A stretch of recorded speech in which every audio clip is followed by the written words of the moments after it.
Hello students. आज हम लोग जे एडवांस 2015 का पेपर देखते हैं कितना टफ क्वेश्चन है। ओके, तो पार्ट 1 फिज़िक्स है और पहला क्वेश्चन हम लोग देखते हैं। ठीक है, पहले समझते हैं कि क्वेश्चन क्या पूछ रहा है। ओके, सो क्वेश्चन कुछ ऐसा है कि हमारे पास एक लाइन चार्ज दिया हुआ है जिसका चार्ज डेंसिटी लैम्डा है, और एक हमारे पास रेक्टेंगुलर शीट है जो कि सिमेट्रिकली रखा हुआ है। मतलब ये जो लाइन चार्ज है ये वाई जेड प्लेन में है और इसके सिमेट्रिकली बिल्कुल ऊपर है। सो सेंटर यहाँ पर है, बिल्कुल सेंटर में इसके, और सच डैट कि ये जो रेक्टेंगल है ये इस लाइन के सिमेट्रिकल है at in x axis and y axis. Okay, red axis पे ये √3/2 ए के डिस्टेंस पे है। ओके, और बेसिकली हमें पूछ रहा है कि due to this line charge इस शीट के ऊपर फ्लक्स क्या होगा। ठीक है, तो फ्लक्स निकालने के लिए हम लोग जानते हैं गॉस लॉ होता है।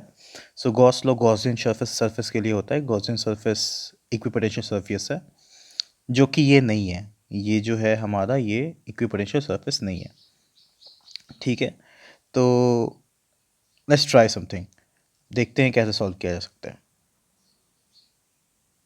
ओके, पहले इसको साइड में ले जाते हैं सॉल्व करने के लिए स्पेशली। ओके, तो चलिए अब क्वेश्चन को सॉल्व करना शुरू करते हैं। तो फर्स्ट ऑफ ऑल हम ये देख रहे हैं कि ये एक सिमेट्रिकल है, और एक लाइन चार्ज के साथ सिमेट्री कैसी होती है? सिमेट्री सिलेंड्रिकल होती है, जो कि हमने गॉस लॉ में पढ़ा है कि इस सिलेंड्रिकल सिमेट्री में क्या होता है, ये हर पॉइंट यहाँ पे सिलेंडर पे इक्विपोटेंशियल होता है और गॉस लॉ अप्लाई होता है। विच इज़, गॉस लॉ क्या होता है कि जो भी फ्लक्स होगा इस सिलेंडर के अंदर से, वो इसके अंदर जितना चार्ज है, इसके अंदर कितना चार्ज हुआ, जब अगर ये लाइन का लेंथ जो है, अगर वो एल है, अगर लाइन का लेंथ एल है, तो density into length which is lambda L. तो इसके अंदर कितना चार्ज है? लैम्डा एल चार्ज है डिवाइडेड बाय एप्सिलॉन नॉट। सो ये इलेक्ट्रिकल फ्लक्स होता है गॉस लॉ के अनुसार। तो अब हम लोग इस शीट वाले प्रॉब्लम को इसमें कैसे कन्वर्ट कर सकते हैं, ये हमने देखना है। ओके, तो फर्स्ट ऑफ ऑल हम लोग क्या करते हैं कि इसको रोटेट कर देते हैं। रोटेट करते हैं इन द सेंस कि जो वाई एक्सिस है ये पेपर के बाहर की तरफ आए। ठीक है, तो हमारा जो लाइन चार्ज होगा वो ये लाइन चार्ज होगा जो कि अंदर की तरफ गया हुआ है और बाहर की तरफ इंफिनिटली आया हुआ है। ठीक है, और सिमिलरली हम लोग इस शीट को ऐसे लाइन के रूप में डिनोट करते हैं। सो बेसिकली ये शीट है, लेकिन हम इसको लाइन की तरह दिखा रहे हैं जो कि अंदर की तरफ वाई एक्सिस पे भी है। ओके, अब हमें ये फाइंड आउट करना है बेसिकली कि यहाँ पे फ्लक्स क्या होगा, इस वाले पूरी शीट पे क्या होगा।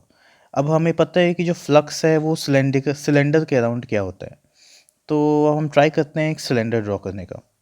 ठीक है, यहाँ से, सो ये हमारा सिलेंडर ऐसे जा रहा है और इसको एक लाइन लेते हुए, और ये सिलेंडर ऐसे कुछ कंप्लीट हो रहा है हमारा। ठीक है, अभी ये सर्कल की तरह ड्रॉ नहीं हुआ है, लेकिन ये इक्विपोटेंशियल है। मतलब ये वाला पॉइंट सेंटर है और बाकी सारे पॉइंट्स इक्विपोटेंशियल हैं। ठीक है, तो अब हमें पता है जो नेट फ्लक्स इस लाइन से इस सर्कल को क्रॉस जो करेगा वो बहुत सिमेट्रिकली क्रॉस करेगा, और नेट फ्लक्स जो हमारा होगा वो lambda L by epsilon not होना है। ठीक है, तो अब हम यहाँ पे जैसे ही हमने इसको रोटेट किया हमें दिख गया ये प्रॉब्लम क्या है, क्योंकि अब हमें पता है कि ये वाला पार्ट जितना पूरे बड़े सर्कल का जितना रेशियो होगा उतना ही फ्लक्स होगा, क्योंकि सिमेट्रिकल है। अगर यहाँ से 10 लाइंस क्रॉस कर रहे हैं तो इतने ही लेंथ से 10 और करेंगे, फिर फिर इतने ही लेंथ से 10 और करेंगे, फिर इतने ही लेंथ से 10 और करेंगे। इस तरीके से बहुत सिमेट्रिकल हो जाएगा। सो बेसिकली अब हमें फाइंड करना है कि ये कितना है पूरे सर्कल का कितना परसेंट है ये वाला हमारा आर्क, ठीक है। तो इसके लिए हम क्या करेंगे, ये ट्रायंगल ड्रॉ करते हैं और फाइंड आउट करने की कोशिश करते हैं कि ये आर्क हमारा कितना परसेंट सर्कल का। सो बेसिकली 360 डिग्री होता है पूरे सर्कल में।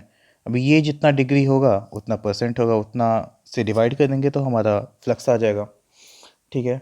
तो यहाँ पे देखिए, यहाँ पे ये डिस्टेंस दिया हुआ है, ये डिस्टेंस क्या है, ये वाला डिस्टेंस है, ओके।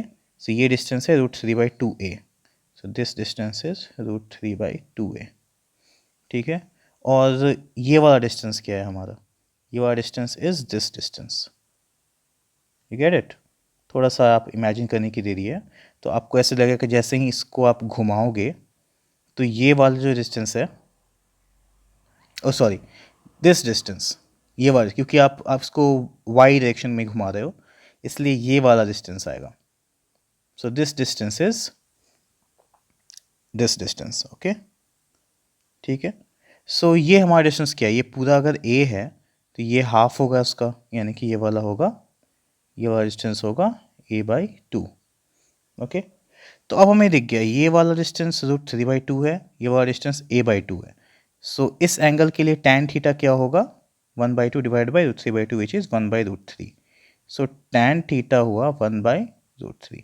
tan थीटा 1/√3 किस थीटा के केस में होता है, 30 degree.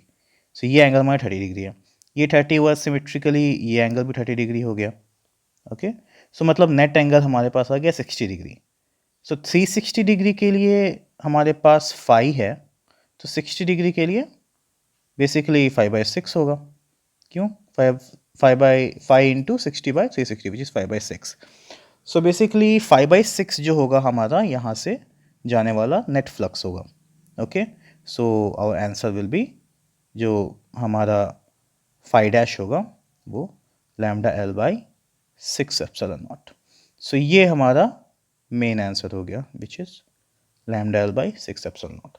So this should be our answer. So जैसे ही हम लोग ऊपर जाएंगे, ये हटा देते हैं, अब देखते हैं कि क्या दिया हुआ है। So we can see that this λL/n epsilon naught, n का वैल्यू क्या होगा, 6। So was it tough, no, हमें बस एक बार घुमाना था इसको, एक बार घुमाया, एक अलग एंगल से देखा और हमें यह सोल्यूशन दिख गया। So basically it's as easy as that, okay. So आज के लिए इतना ही, नेक्स्ट क्वेश्चन नेक्स्ट वीडियो में। Thank you.